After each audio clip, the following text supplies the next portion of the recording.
Hi, Dr. Maisel. It's Sarah here from the Susie Myerson Memorial Library, giving you the report on the LibraryBox as per your email. So to start off with, the LibraryBox website describes the LibraryBox version 2.0 as a combination of a router, USB drive, and software, which when combined give you a small, low-powered web server. So basically, you purchase a portable router, and the website has a list of routers compatible with the technology. You then download the software from the LibraryBox website. It's open source software, so the software itself is free.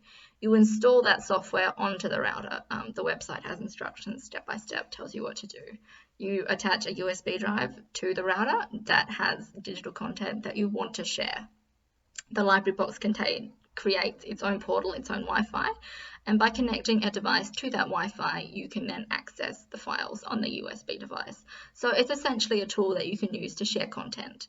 I wasn't able to test the technology, obviously, but I had a look on the website, and there is a discussion board where users have sort of posed their queries and questions, and a lot of the problems people seem to be having are sort of basic technology troubleshooting problems, things like having trouble with software updates or connecting to mobile devices. Sometimes the signal drops out.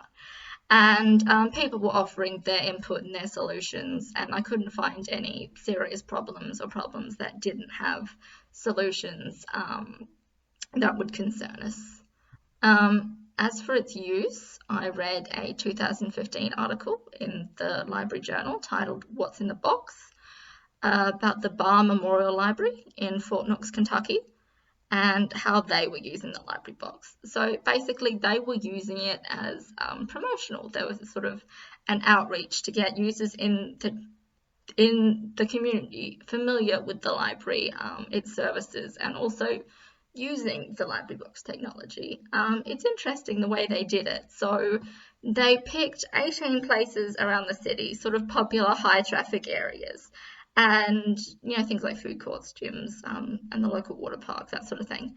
And they put up posters explaining what the LibraryBox was, and then they had the LibraryBox, and people could connect to it. And when they did, they found links to different sort of library programs and services like books, ebooks, audiobooks, movies, and so on.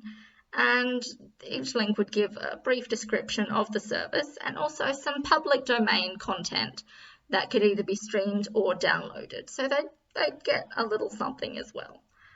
They would update the content quarterly to encourage continued use, and they found it to be a fairly successful program.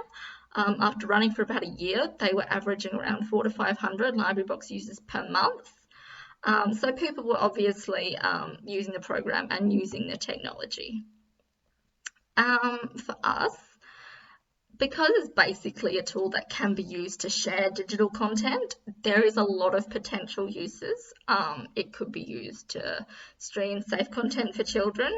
It could be used in partnership with local bands and musicians to share their music, or with local authors to share their work.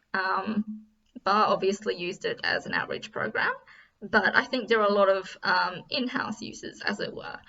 And for me, I think that it could potentially be used as part of, sort of in conjunction with certain events and services at different times of the year. So, for example, maybe Anzac Day, we could set up a LibraryBox that users could access content relevant to the Anzac story and World War I. Things such as open access, military records, ebooks, audiobooks. Maybe they could stream documentaries or war movies, like Beneath Hill 60 or Kokoda.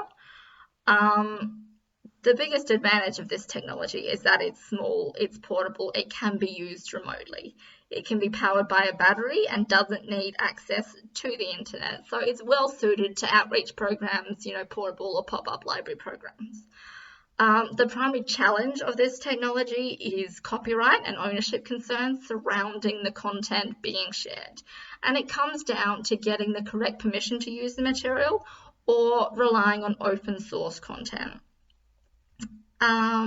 There's not much in the way of security risk. It's a fairly safe form of technology because it doesn't access the internet. It doesn't have that risk for users that normally comes with accessing public or unsecured Wi-Fi. It's not malicious in any way. From our perspective, the LibraryBox itself needs a password, otherwise someone who knows the IP address could log in and make changes to the software. But there are instructions on the website on how to set up a password, so the LibraryBox is secure. That's basically it as far as the LibraryBox goes. It's a very interesting form of technology. It has a lot of potential uses. I hope I've told you everything you need to know. Thank you.